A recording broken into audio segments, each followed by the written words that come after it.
悟空轰然倒下，双眼毫无神色。比克他们过来，发现完全没有了心跳。悟空难道死了？这到底是怎么回事？我们继续往下看。悟空紧闭双眼，站在空地，感知着世间万物，风声、水流、花朵。吉吉叫悟空吃饭，悟空坐在饭桌上，一粒一粒吃着米饭。悟天和琪琪满脸疑惑，悟空似乎在感受着某个人的气息。门口正有人敲门，悟空瞬间出戏，将快递小哥给吓坏了。悟空连忙道歉。可爱的悟天有点担心他老爸。贝吉塔在比鲁斯星球进行修炼，依然无法碰到维斯。比鲁斯过来问维斯，悟空呢？他怎么不来修炼？他可是我们第7宇宙的大将，万一拳王开始举行比赛，看到他令拳王失望，我们全都要玩完。这话让贝吉塔听着有点难受，将我塔的玻璃心整稀碎。咋的？我塔不是大将呗？维斯非常淡定，似乎知道悟空会有特别的修炼。贝吉塔变身成超蓝，继续让维斯训练。他们哪里知道，悟空完全没有在修炼，抱着食物站在大街上，两个儿子在后面偷偷跟踪，总感觉老爸的举动有点异常，继续跟踪怕被发现。悟饭变身成了蒙面赛亚超人，悟天感觉好丑，就拿了一个眼镜。悟空紧闭双眼跟随气息，路过海洋馆，来到电影院，走进内衣店，小姐姐把他当怪物一样看着，尴尬的一逼啊，赶紧逃离，急速奔跑，没注意到红绿灯，被一辆急速飞驰的汽车给撞了，不对，是把汽车给撞了。这里正好是布尔玛，这俩人可真是有缘。布尔玛气呼呼的下车，朝悟空打过去，悟空身体自我反应躲开了。两人为了弄清楚老爸到底怎么了，要请他吃饭，悟空一顿狼吞虎咽。吃过饭后，两个儿子过来问老爸怎么了，悟空告诉他们，下面我要说的话，你们不要告诉妈妈，我感觉有人想要我的命。宇宙之外，一个荒凉的星球，希特站在雨中，遇到一座铁门，闪石穿过，大厅中有人看守，闪石穿过，保镖感觉电梯异常，全部拿起武器，又一个闪石，电梯打开却没有发现人。希特利用超级闪石将目标对象杀死，而保镖们却完全不知情。希特查看下一个目标，没想到是悟空，让他有点兴奋。比克感觉悟饭有点异常，但是悟饭支支吾吾不想说。比克给悟饭说，悟饭跟我还有什么不能说的吗？然后悟饭全部告诉了比克。悟空此时察觉到了希特的气息，急忙飞走了，但是并没有看到希特的身影。悟空变身成超蓝，比克知道了希特想取悟空的性命，急忙飞过去找悟空。希特出现在悟空的身后，告诉悟空，有人让我取你性命。悟空转过身刚要攻击，瞬间被希特击中心脏，踉踉跄跄倒在了地上。希特瞬间消失，比克也刚好赶到，悟空已经没有了气息。希特接到任务，悟空差一点被取走性命，没想到任务发布者竟然是悟空自己，他为什么要让希特杀死自己？我们继续往下看，悟空被希特击中心脏，躺在地上，比克全力抢救，但是没有任何作用。在悟空倒下的瞬间，他朝天空发射了一个气功弹，而此时这个气功弹开始坠落。比克看到明白了，心想这老孙还挺聪明，大家全部躲开，一下将悟空腾空炸起。他也苏醒了过来，急忙站起来做起了防御动作，但是身体不听使唤，倒在了地上。大家急忙出来，小悟天看着自己的老爸，心疼不已。原来悟空已经计算好了，如果被打伤，就利用自己的冲击波将自己再次唤醒。悟空这个战斗狂魔站起来，大声叫着希特的名字，我还没有死。天空飘来几个字儿，工作已完事儿。希特果然是高手，只闻其声未见其人，完全感受不到他的气息。为了吸引希特，悟空极力提气变身超蓝，并大声告诉希特，我已经看穿了你的招数。悟空这招果然有用，希特就躲在石山后面，悟空将他引到了森林中，紧闭双眼，感受着希特若有若无的气息。他隔空朝悟空打出一拳，在击中的瞬间，悟空感知到了攻击，躲开了致命一击，但是依然被打出数丈之远。虽然被击中，悟空依然十分得意，但是能穿过物体发动攻击，悟空十分佩服。两人来到了更加空旷的地方，悟空极力提气，希特朝悟空再次发出透明攻击波，悟空紧闭双眼轻松躲过，后面的山瞬间被炸碎，然后希特朝四面八方发出攻击，悟空也从四面八方化解了所有攻击。他信心满满朝希特开始攻击，但是他仿佛透明一样无法击中。他趁机来到悟空身后，将悟空打到地面。悟空再次站起，身体开始颤抖，看来悟空也会因为出气而颤抖，开始再次朝希特攻击。希特闪过一个眼神，无论悟空如何攻击，都与空虚格斗，完全没有作用。而希特瞬间将悟空击倒，他仿佛就像两个人一样，再一次将悟空打回了。而相帕与巴朵斯正看着两个人的打斗，相帕有些疑惑，为什么悟空无法击中希特？巴朵斯告诉相帕，希特所谓的时间镜子是创造了两个平行世界，他可以在两个世界自由穿梭。这一段高深理论将相帕完全整糊了。悟空在战斗中找到了希特的破绽，在多次攻击之后，成功碰到了希特。两个人打得正激烈时，比鲁斯突然来了，也来当两人的观众。悟空再次提气，这次他使用浑身力量，形成一团巨大能量球。希特再次使用闪石弓，但是他的闪石被悟空的气场不断攻击，最终闪石被击破。悟空趁机发出龟派气功，相帕简直不敢相信，龟派气功威力果然强悍。攻击过后，后，两人满意的躺在地面，大家飞下来。贝吉塔很是生气，到底是谁对悟空发布了暗杀令？维斯给贝吉塔提示了一下，他转过头看到悟空一脸笑嘻嘻的，竟然是悟空自己拜托维斯发布的，仅仅是为了能和希特真正的较量一场。悟空可真是个武痴。夹克偷偷溜号跑到一家面馆吃了一碗拉面，而被他抓住的通缉犯趁机逃跑了。身为居家好男人的悟饭看到电视中正在上演赛亚超人对战撒旦的电影预告，这着实令悟饭有点惊讶，没想到自己虚构的一个人物竟然要被搬上荧屏了，撒旦也成了主角之一。与现实中明星一样，这位巴里先生正在接受记者的采访，采访完后与导演开始沟通剧情，因为不满意导演定的电影名字，将导演骂得狗血淋头。撒旦他们正好遇到电影的女主角，好卡哇伊哦！撒旦眼睛都看直了，我好想您哦！我们不是刚见过吗？两人腻腻歪歪的，比蒂里有点担心，这不会成为我的后妈吧？几个人聊得正欢，巴里走过来握住比蒂里的手，当着悟饭的面竟然赤裸裸地勾搭他老婆，还说把比蒂里当成女主角了，这一看就是老司机，主动给比蒂里签名。没想到比蒂里完全忽视他，正好被后面的记者看到，着实有点尴尬。电影准备开拍了，巴里并未上场，而是他的替身带他上场，这明星架子摆得十足了。由于动作戏过于危险，替身演员有些为难，悟饭过来帮他穿上自己精心设计的服装，自信爆棚。这位明星相当邪恶，因为比蒂里让他在众人面前出丑，耿耿于怀，本来想教训一下悟饭，没想到悟饭一出手将众人震惊了，一下将坦克中的人救了出来，摆出自己精心设计的土掉渣的动作。巴里非常不满意他的 pose， 与他设计的完全不相同，投资人非常生气，你懂个球啊小鬼，将巴里吓坏了，赶紧跑了。投资人极力邀请悟饭加入他的团队，作为正式替身演员。比蒂里悄悄扶耳过去，你这身装扮让我心跳加速，想起了以前很多羞羞的事情。在两人极力劝说下，悟饭难为情的答应了。库林小警察正在独自面对两个匪徒，这匪徒也不是吃干饭的，一顿机枪扫射却毫无命中。突然一声爆炸，蒙面赛亚超人闪亮登场。原来这两位就是被悟饭之前收拾的两个毛贼，这次是逃逸出来抢劫。夹克抓捕的宇宙通缉犯溜了过来，瞬间进入了一个劫匪身上，这是被灵魂附体的节奏啊！他力量爆棚，一拳将老大打飞了。与悟饭展开的激战着实让悟饭有点惊讶，这家伙怎么回事？还是被瞬间击倒了。但是宇宙通缉犯却趁机溜了，而悟饭却因为力斗歹徒成为了人们怀疑的英雄。这位女主角对悟饭好感十足，不断找机会与悟饭接近，邀请悟饭去他家练习台词。原来他识破了悟饭就是力斗歹徒的蒙面赛亚超人，他让悟饭送他回家，悟饭带着他飞跃在蓝天之上。我们的悟饭不会又春心烂漫了吧？想当初比蒂里就是这样识破悟饭，然后两人坠入了爱河，诞生了 baby。两人穿越夕阳，飞过月亮，夹克突然出现了，将悟饭当成了宇宙通缉犯，朝他开了一枪。乖巧的悟饭竟然有外遇了，和一个女明星打啵，闪瞎了我的钛合金双眼。夹克朝悟饭发出高能射线，地面上的人看着上方，还以为是在拍电影呢。没想到夹克的大炮还挺厉害，将悟饭当成了宇宙通缉犯。悟饭摘下了头盔，夹克惊讶了：“你怎么大半夜和一个女人在一起，还穿着土掉渣的衣服？”悟饭一脸不服气：“很酷好吗？”夹克告诉悟饭，他来抓捕精神寄生体，名叫棉花藤。这个棉花藤会受到内心邪恶人的吸引，让宿主变得无比强大。曾经有一个星球就是被棉花藤消灭了。话说回来，你怎么和一个美女在一起？不过没关系，我会帮你瞒着你太太的。男人嘛，我懂得。这可把悟饭冤枉了，连忙解释。但是这位女明星很着急，悟饭赶紧带着她离开了。到了女明星家里，悟饭非常投入的练习台词，但其实这位女明星不是真心要练习台词的。女明星受到卡里的威胁，让她带悟饭去家里，然后安排好人员进行偷拍，目的是为了破坏悟饭的家里，报之前的受辱之仇。她故意站在窗口，估计是在让狗仔拍照吧。但最终她被悟饭的善良感动了，上前亲了悟饭一口。但是这一幕完全被拍了下来，悟饭满脸痛苦，赶紧溜了。而拍照的刚好是卡里，悟饭悄悄地回到家中，没想到比蒂里还在等着他，这让悟饭十分愧疚。卡里敲门来到他的家里，将照片全部放在了桌子上。悟饭想解释，但是比蒂里满脸阴沉。卡里走过来想火上浇油，刺激比蒂里，但事与愿违，比蒂里将照片撕碎，告诉他：“我不相信悟饭会做出这样的事情。”这将卡里气坏了，他出言不逊。悟饭怎能容他在这里撒野，将他轰走了。他非常生气，可恶，我可是超级巨星，竟然对我出言不逊。他邪恶的心灵暴露无遗，成功吸引了棉花藤。悟饭正要给比蒂里解释照片的事情，变异后的卡里破墙而入，一拳将悟饭打倒了。这么强悍吗？一拳将可以秒杀弗利萨的悟饭拍下了。他将小芳给挟持走后，来到了穹顶之上，悟饭也飞了过来。头顶避雷针的卡里极力提气，竟然还会变身。变身后的形态酷似超级赛亚人4，一拳下去将悟饭打飞了。一个怪物竟然敢打我！悟饭上前一个暴击，将他击落在地面。比蒂里及时过来抱住了小芳，而这头怪物并未就此作罢，又开始了变异，体型巨大，酷似奥特曼中的怪物。这位导演也是个拼命三郎，为了取到好的打斗镜头，命都不要了。这头怪物别看体型巨大，动作却异常灵活，将悟饭一拳打倒了，眼睛发出激光朝他攻击，打得异常激烈。两个女人看到十分揪心，为了不让小芳看到血腥的场面，她执意要生擒这头怪物。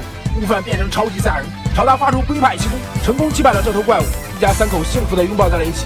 看来我们的悟饭并未变坏，而是被别人算计了。不过可惜了那位女明星了。这一期是完全吊打观众的智商。悟空一个气功弹将地面全部翻正起来。原来琪琪让悟空以这样的方式耕地，既满足了悟空修炼的愿望，又可以耕地，最重要的是可以节省邮费。不得不说，琪琪可真会持家。悟空想去破坏神星球修炼，但是维斯说他要去参加宇宙骄王神与破坏神联合峰会，好厉害啊！神仙也要开会。兄弟二人正在讨论谁来陪父亲修炼，琪琪大怒：我的吴天还要做功课，不能修炼。悟饭突然想到一个陪老爸修炼的人选，他突然变身成蒙面赛亚超人，飞到悟空面前：你遇到困难了吧，孙悟空？赛亚超人来帮助你。悟空说：你脑子瓦特了，悟饭，我可不是悟饭，我的真实身份是赛亚超人。一阵寒风扫过，悟空首先发出攻击，一拳下去，山崩地裂。很难想象他们一年需要换多少耕地。两父子激战在一起，将琪琪吓得趴在地上。他们变身成赛亚人，打斗果然又提升了一个等级，打斗过于激烈，整个山都塌陷了。悟饭说：你果然厉害，孙悟空，你也够厉害，赛亚超人。俩人这是在过家家呢。琪琪大怒：你们给我住手，将耕地全都给我破坏了。悟空回到家中，一直念念不忘陪他修炼的人选。悟天告诉老爸，可以让库林叔叔陪你。刚说完，悟空瞬间不见了，将悟天都摔在了地上。这老爸当的可真是没谁了。库林正在与歹徒上演速度与激情，一个飞身制止了歹徒的汽车，但是歹徒异常强悍，一梭子子弹下去，将库林打伤了。正在束手无策之际，悟空出现了，瞬间将歹徒的枪给下了。办案的警察对他感激涕零。悟空告诉库林，他想让库林陪他修炼，去梦想骑士的地方。两人一起飞往龟仙人的小岛。龟仙人说：大青岛的，你俩有什么事情？库林说道：想让悟天老师重新锻炼我们。然后献上了自己的玻璃美女杂志。看着性感的美女，龟仙人鼻孔流血。三人来到了户外，由于两人实力悬殊太大，龟仙人给悟空穿上了厚厚的龟壳，也不允许他变身成超级赛亚人。两人开始了修炼，悟空穿着龟壳动作收主，库林的小胳膊小腿猛攻，将悟空打得节节败退。但是悟空奇迹过后，一拳将库林打飞了。悟天看到及时喊了暂停，不然库林就该回老家了。经过一夜休息，悟天老师说：我年岁已高，你们给我采些仙药回来补补身体。看来长命百岁的人也经不住整天流鼻血啊！你们两人比赛，我就赠送珍藏多年的美女杂志。但是两人都不稀罕，这老龟也不想一下，人家都是有老婆的人，怎么会稀得要你这些杂志呢？悟空与库林开始了寻药之旅，途中遇到了占卜婆婆。占卜婆婆说：是老龟让我监督你们两个人比赛，极乐仙草就在森林深处，你们出发吧。两人急速奔跑，遇到了一个非常邪恶的山洞，越往前走越恐怖，有一种令人毛骨悚然的感觉。库林脚下突然如水波一般出现了很多画面，四周浓烟瘴气，出现了众多邪恶之人，全部都是他们消灭的敌人。这发生了什么事情？曾经被打败的敌人全都出现了，连贝吉塔也在，每个狰狞的面孔都在恶意的盯着他们。库林不觉胆战心惊，悟空以为这是幻觉，没想到贝吉塔一拳将他打飞了。但是悟空确信他们就是幻觉，因为贝吉塔不可能在这里。恶之帝弗利萨首先发出攻击，两个人刚躲开他的攻击，其他人瞬间扑上来，你一拳我一脚，完爆这些手下败将。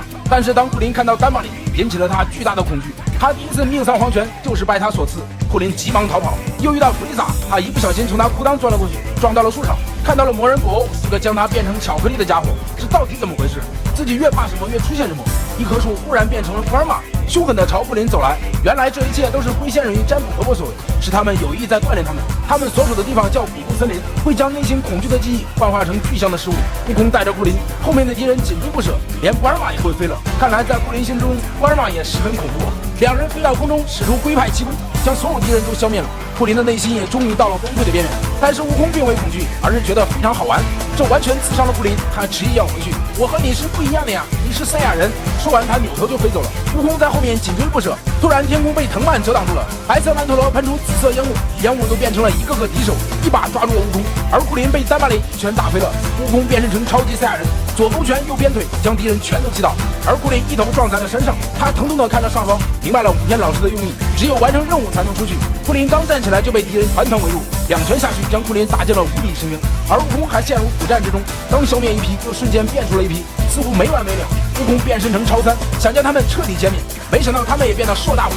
悟空似乎明白了，只见他恢复成常态，紧闭双眼，静气凝神，长舒一口气，这些怪物慢慢消失了。龟仙人看到非常满意，悟空不愧是战斗天才，悟性极高。而库林却迟迟未悟出启动玄机，正束手无策的库林突然看到了无数个回撒，转眼就出现在了眼前。为了防止他们察觉到气息，悟空叫来了筋斗云，载着他去找库林。库林还在与他们正面硬刚，使出自己的太阳拳，但是对他们毫无作用。又使出自己的绝技气元斩，一刀切成两半，但是瞬间又合在了一起，变得更加壮硕，坠落到了地面。库林突然察觉到，他们似乎是靠我的气息移动的。他盘腿而坐，定气凝神，整个世界都变得鸟语花香了。这些怪物也全部静止了。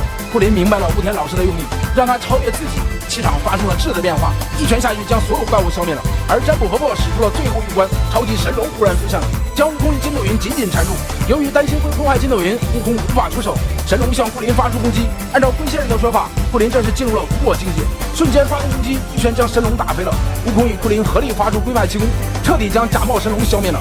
消灭的神龙落地后变成了无数的奇特草，悟空与库林收获颇丰的回去了，而库林也打算再次做回悟空家。圣旨到，大神官宣读拳王圣旨，宇宙第一武道大会正式开始，枪呼万唤使出来，龙珠超自然剧情终于要开始了。一大清早，悟空来到集市卖菜，卖完开车回家，看着口袋里厚厚的一沓钱，心里正美呢。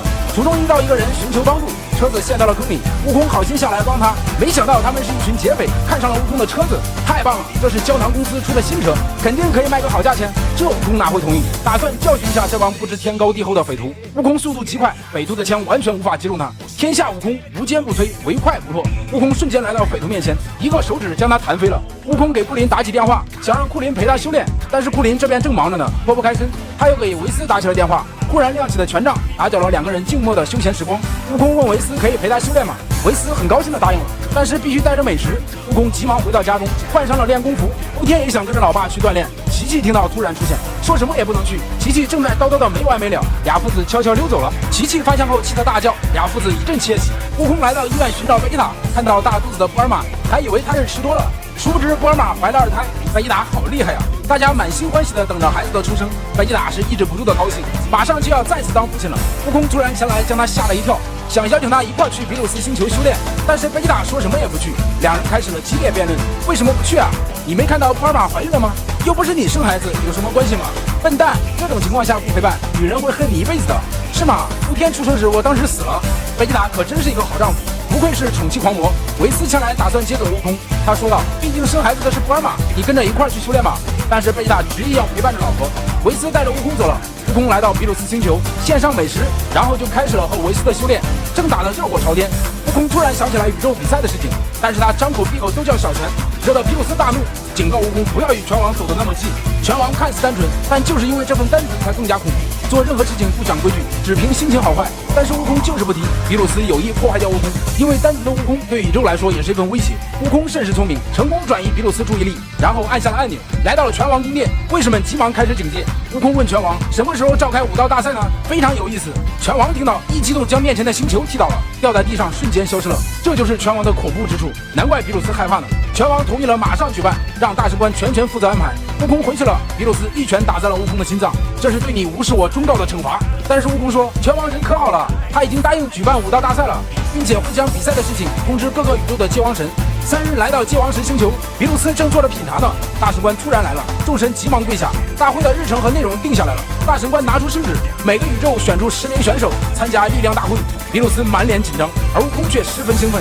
但是悟空不知道后面还有更大的危险在等着他。悟空不知天高地厚，请求拳王举办武道大会，殊不知这给全宇宙带来了灭顶之灾。大神官宣读了拳王的旨意，告诉他们力量大会将会在无之界举办。这令悟空有些诧异。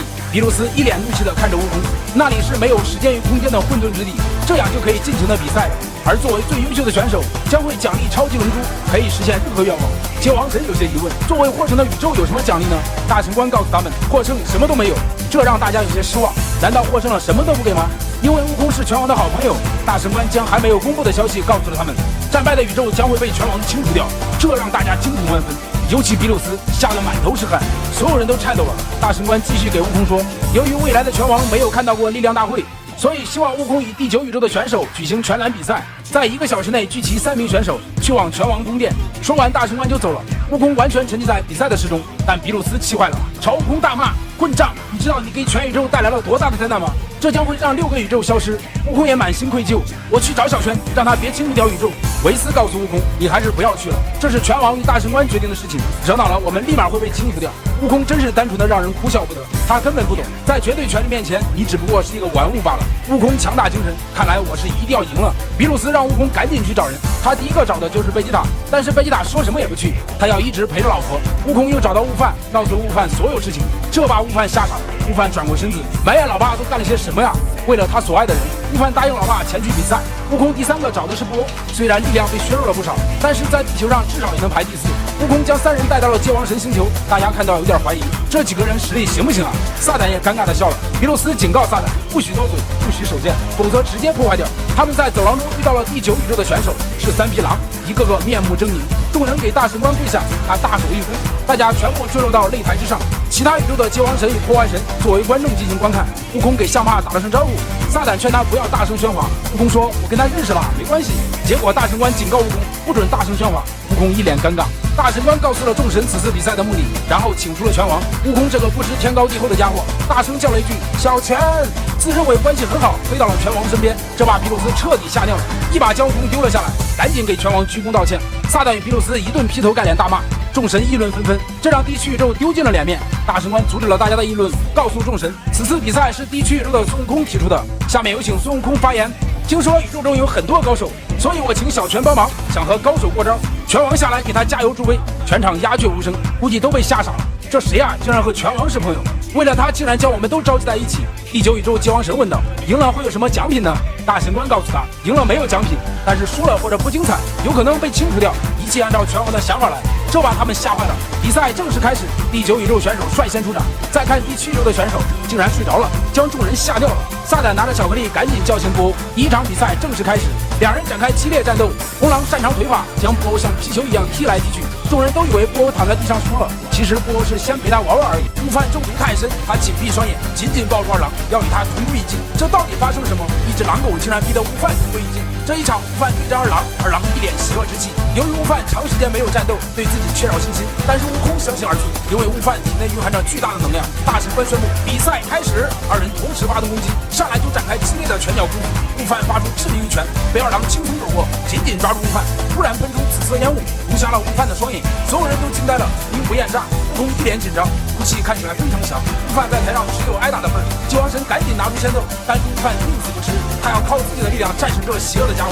话还没说完，一脚被踢飞了。悟空拿过仙豆说道：“无法感知气息，无法看到对手。对于悟饭来说，这是绝佳的修炼机会。”撒旦惊讶地看着悟空，他是你亲儿子吗？二郎邪恶地看着悟饭，告诉他：“我的毒会慢慢渗入你的体内，让你的身体逐渐腐烂。”悟饭逐渐让自己的内心平静下来，感知着二郎的动向。他转到身后，突然发动攻击。就在碰触到悟饭的一瞬间，悟饭成功挡住了他的攻击，一拳将他打飞了。这令大家十分震惊。二郎不相信，只不过是凑巧罢了，再次朝悟饭发动攻击，但是招招都被悟饭挡住，一脚踢在二郎脸上。大郎实力果然非同寻常，他明白了，因为看不到，所以其他感官更加敏锐。悟饭紧闭双眼，犹如睁着眼睛一样，与二郎战斗的十分激烈，一拳将他击倒。二郎也十分聪明，他升到空中，这样悟饭就无法察觉他的动作，突然朝他发出气功弹。悟饭不能察觉，重重的打在自己身上，接连发出气功弹。悟饭均无法察觉躲开，但是悟空依然相信悟饭，当他被逼入绝境之后，一定能够爆发超强力量。果然，悟饭极力抵气，变身超级赛亚人。众神对悟饭的变身感到很新奇，尤其拳王看到惊叹不已。但是二郎对自己的毒气也非常有信心，他朝悟饭发出气功弹，被悟饭一拳打跑。难道自己的毒气战术没有作用了？二郎不相信，他飞到各个角度朝悟饭发出气功弹，但均被悟饭打跑了。悟饭飞身下来要发出致命一击，突然坠落到地面。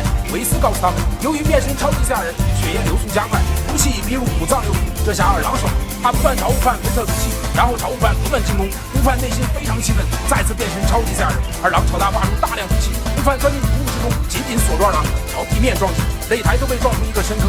二郎晕倒了，悟饭骄傲地站起来，毒气遍布他的身体。我赢了，然后重重地摔倒了。大神官出来宣布，第2场双方倒地，算作平局。拳吊看得十分过瘾，悟空给儿子吃下仙豆，毒气迅速退去。大神官再次宣读拳吊旨意。传染比赛非常精彩，拳吊对12个宇宙做出了评价与排名。拳吊一直觉得宇宙数量太多，所以在宇宙武道大会中输掉的均要被清除，除了天使，众神也要跟随宇宙一起消失。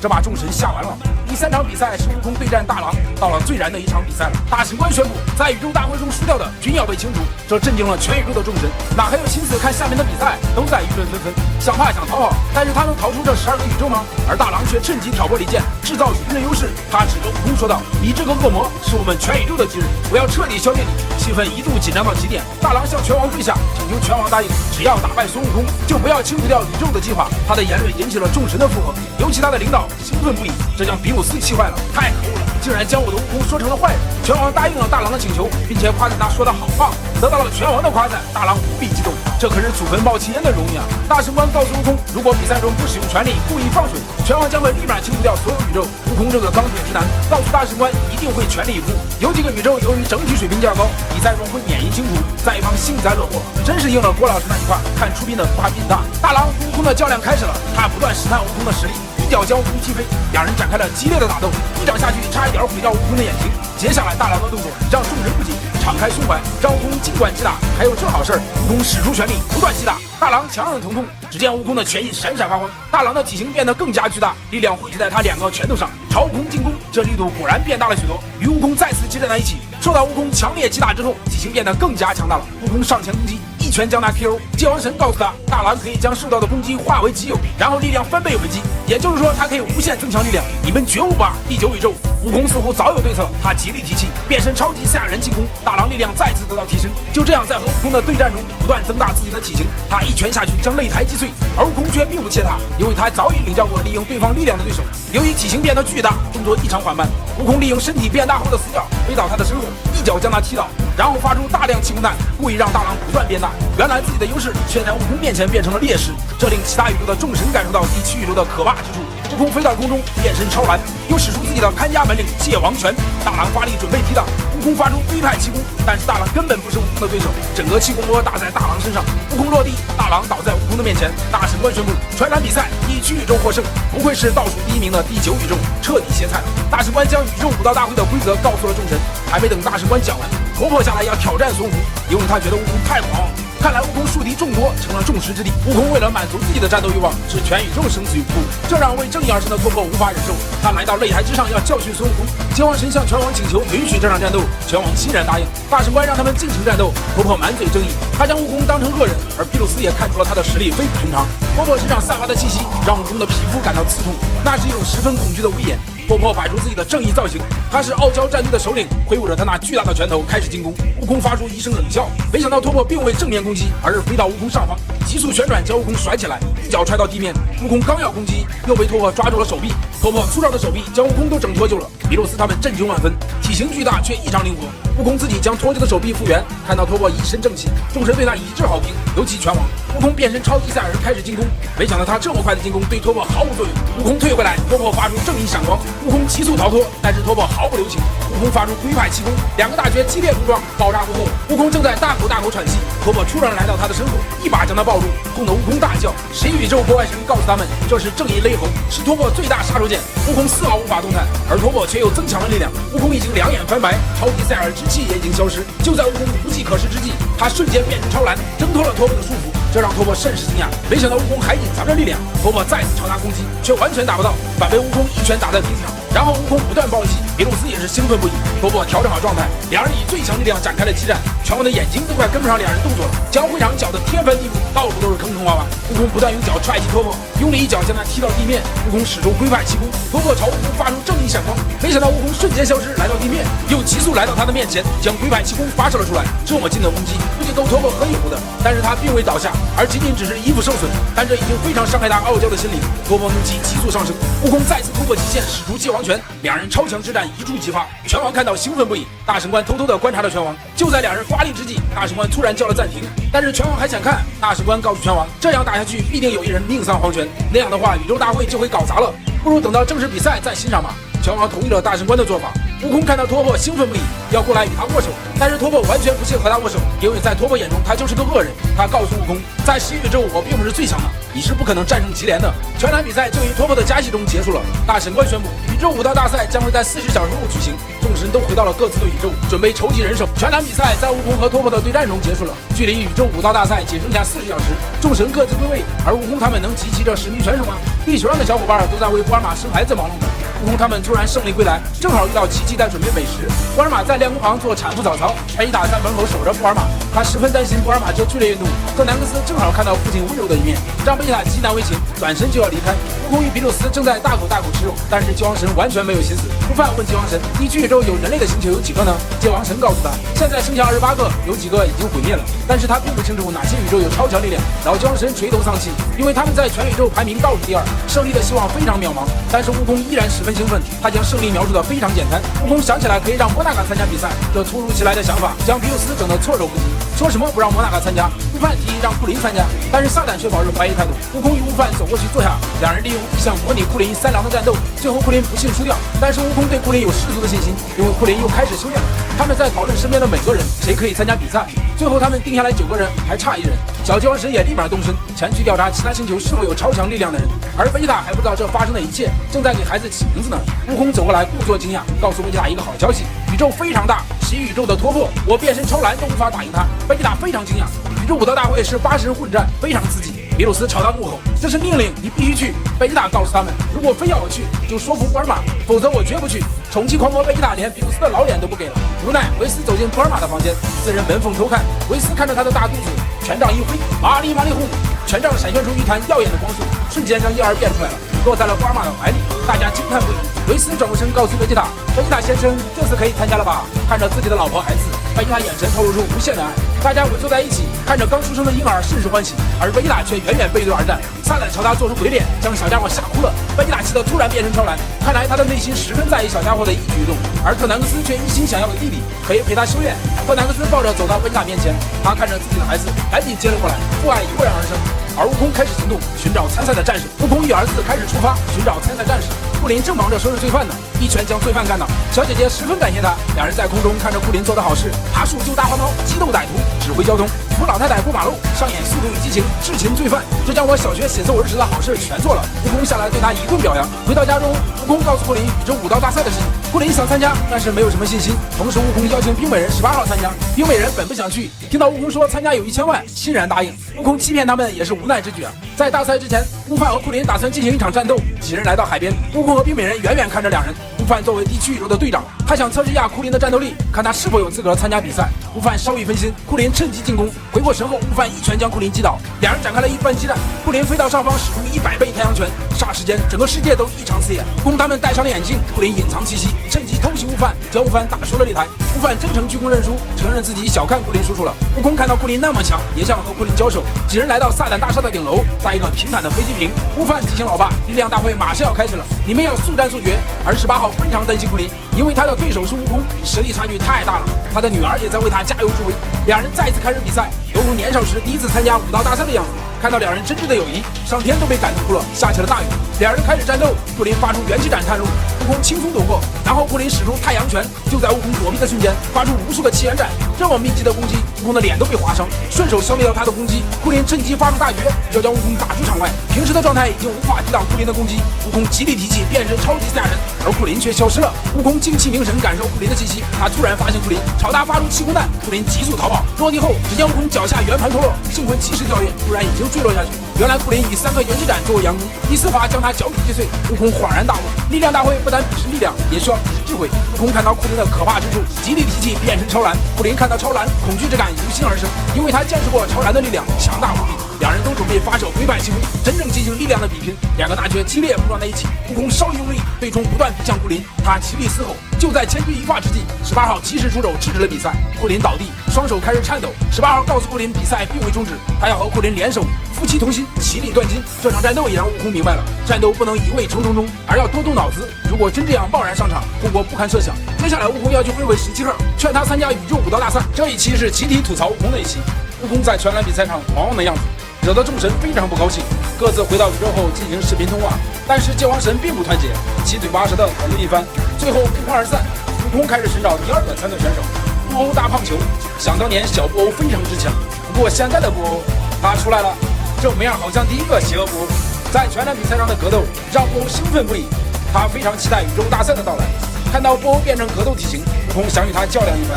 悟空看到谁不想打一架，两个人就在半空中展开了一番赤裸裸的拳脚功夫，犹如甩子一般散发着气功弹。布欧找准时机，瞬间来到悟空面前，接着就是一顿毫不留情的拳打脚踢，利用自己的弹簧特性将悟空推出了场外。布欧不愧是战斗天才，悟不过悟空邀请谁都和他打一架，还都输给对方，想想这里面是不是有什么套路？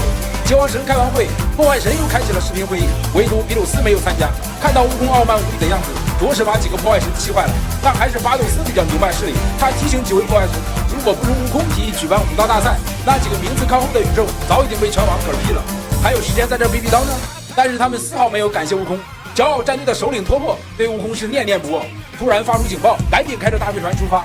这个大怪张牙舞爪，像一个八爪鱼和食人草的结合体，旁边站着的是他的首领，他们要争夺这个星球。骄傲战队号称宇宙正义之士，怎么能允许他们在这儿搞破坏？这个家伙长得好像破坏神比鲁斯，只是缺少了一个尾巴，与这个大怪展开了激战，只可惜瞬间被他的触角缠住身体，张着血盆大嘴就要吃了他。就在危急时刻，托珀出现阻止了他。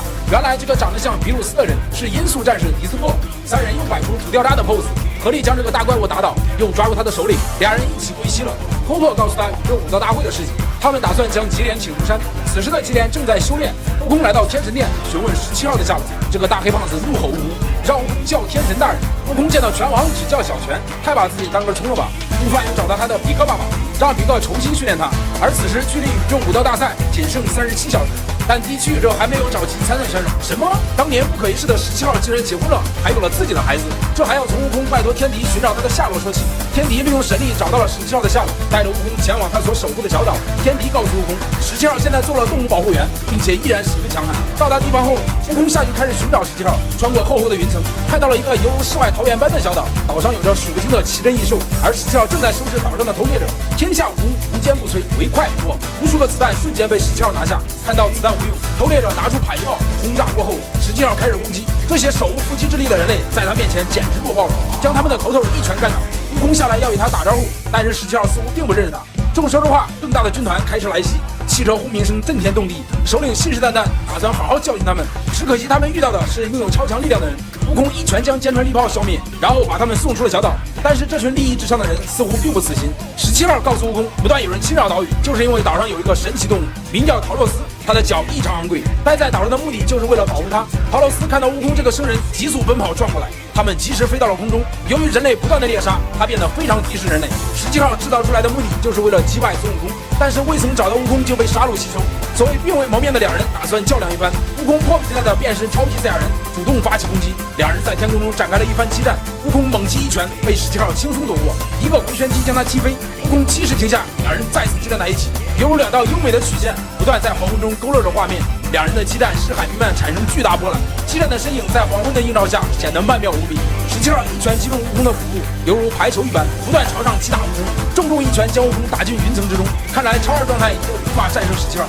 悟空极力提气变身超蓝，看到超蓝的形态，17号惊讶不已。悟空准备发出自己的大绝龟派气功，17号使出防护罩单手抵挡他的攻击。悟空增强力量，大绝在17号身边爆炸，但是丝毫没有伤害到他。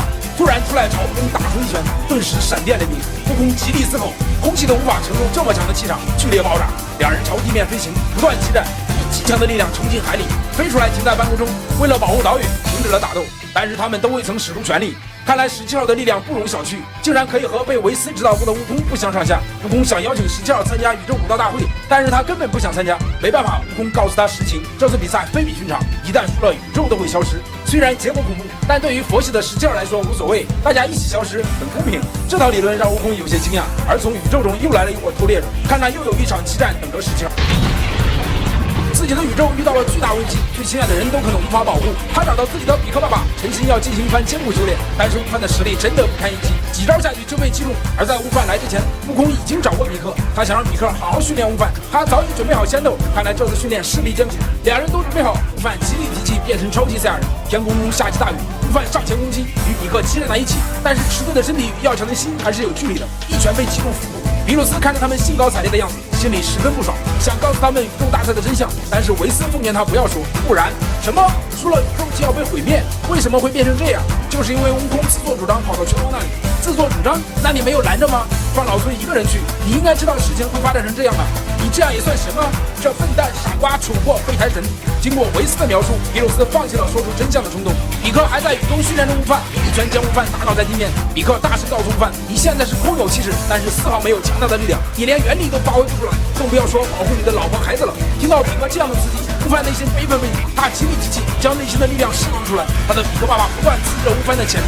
第6宇宙的凯贝之前被贝吉塔调教过之后，也可以变身超级赛亚人，他来请队长出身，但是队长的脚早已残废。队长极力推荐卡利普拉参战，他可是女版超级赛亚人。比克脱下衣帽与披风，打算正式收拾悟饭。悟饭看到比克爸爸都认真了，自己也开始提气，两人发动攻击，火花四溅，闪电雷鸣，再次激战在一起。眼看被比克打飞了，又突然出现在自己身后，比克手指一滑，地面出现一条巨大的裂缝。认真后的比克实力果然很强，他伸出双手将悟饭紧紧缠住。悟饭不敢相信，比克爸爸竟然这么强。一会儿的功夫，悟饭已经没有了气息。比克见状收起了神通，将悟饭再次击破。比克带着悟饭回忆起以前的时光，当年老教皇神开发出悟饭的潜力，实力非常之强，那时候才是一个战士应有的样子。再次成为战士吧，悟饭不管对手是谁都全力一战。比克爸爸的积雪彻底让悟饭内心的小宇宙爆发，而变身超级赛亚人的悟饭并不是他的极限。比克不断刺激他极力提气，终于突破了极限，达到自己的巅峰状态。两人再次开战，比克使出残香拳，极力朝悟饭攻击，一个个被悟饭轻松打倒。而真正的比克趁机攻击，被悟饭发现，一掌将比克的手臂切断。